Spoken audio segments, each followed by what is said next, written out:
જે આ વખતે ભાજપ સરકારનો 400 પારનો જે નારો હતો તે 400 પારનો નારો ક્યાંક ને ક્યાંક આ વખતે સિદ્ધ ન થતો હોય તે પ્રકારના હાલ અત્યારે આંકડા સામે આવી રહ્યા છે। ઇલેક્શન કમિશનની સાઇટ પર હું આપને બતાવવાનો પ્રયાસ કરીશ, જે આ ઓરેન્જ કલર બતાવી રહ્યા છે, જે ભાજપની કેટલી હાલ અત્યારે બેઠકો છે, કેટલી તે બેઠકો પર જીત મેળવી રહ્યા છે, ક્યાં કેટલી સરસાઈથી આગળ વધી રહ્યા છે તે આંકડા છે। ભાજપ જે છે તે 242 પર હાલ અત્યારે આગળ છે।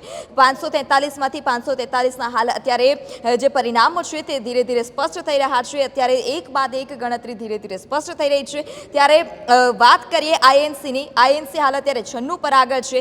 જ્યારે વાત કરીએ એસપી સમાજવાદી પાર્ટીની, તો જે લાલ કલર દર્શાવે છે જે 34 છે તે એસપી છે, સમાજવાદી પાર્ટી છે તે પણ 34 બેઠકો છે ત્યાં ધીરે ધીરે સરસાઈથી આગળ વધી રહી છે। ત્યારબાદ એઆઈટીસીની જો વાત કરીએ તો તે 31 બેઠકો પર આગળ વધી રહી છે। પરંતુ જો સૌથી મોટો ઝટકો હોય તો તે ભાજપને છે, જે 400 પારનો જે ભાજપનો નારો હતો કે આ વખતે એનડીએ 400 પાર જશે, જ્યારે બીજેપી 300+ જશે, પરંતુ ક્યાંક ને ક્યાંક તે અટકેલો જોવા મળી રહ્યો છે। કોંગ્રેસને ક્યાંક ને ક્યાંક આ તમામ વસ્તુનો ફાયદો થઈ રહ્યો છે। અને આ બધાની વચ્ચે જો વાત કરીએ ગુજરાત લોકસભા બેઠકની, તો ગુજરાત લોકસભા બેઠકમાં 26 બેઠક, તેમાંથી પહેલેથી એક ભાજપના ફાળે છે સુરત બેઠક કે જે બિનહરીફ થઈ હતી, અને ત્યારબાદની 25 બેઠક અમુક જે બેઠકો છે ત્યાં કોંગ્રેસ આગળ વધી રહી છે। 2 બેઠક પર કોંગ્રેસ પાતળી સરસાઈથી આગળ વધી રહી છે, અને જે બાકીની 23 બેઠકો છે તે 23 બેઠકો ઉપર ભાજપ આગળ છે। નવસારી બેઠક પર જો વાત કરીએ સીઆર પાટીલની, તો સીઆર પાટીલ 3 લાખની લીડ સાથે આગળ વધી રહ્યા છે। બનાસકાંઠાથી ગેનીબેન ઠાકોર હાલ અત્યારે આગળ વધી રહ્યા છે। ત્યારબાદ હરિભાઈ જે 1 લાખની લીડથી હાલ અત્યારે હરિભાઈ આગળ છે, જે મહેસાણા લોકસભા ભાજપના ઉમેદવાર છે। ત્યારબાદ શોભનાબેનની વાત કરીએ તો શોભનાબેન સાબરકાંઠા લોકસભાના ઉમેદવાર છે। શોભનાબેન પણ 75,000ની લીડ સાથે આગળ વધી રહ્યા છે।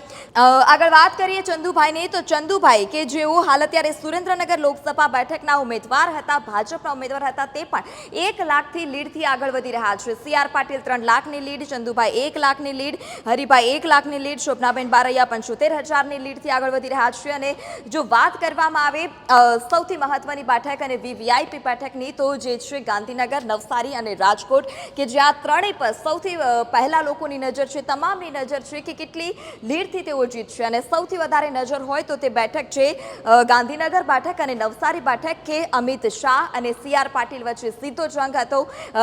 બંને ભાજપના ઉમેદવાર છે, પરંતુ વચ્ચે કેટલી સરસાઈ સાથે તેઓ લીડથી જીતી શકે છે તેના પર સૌની નજર છે। ત્યારે નવસારીથી સીઆર પાટીલ 3 લાખની લીડથી આગળ ચાલી રહ્યા છે, તો ગાંધીનગરથી પણ અમિત શાહ 3 લાખથી વધુની લીડથી આગળ તેઓ ચાલી રહ્યા છે। અને રાજકોટની વાત કરીએ તો રાજકોટમાં પણ પરસોત્તમ રૂપાલા જે જંગી લીડ સાથે આગળ વધી રહ્યા છે।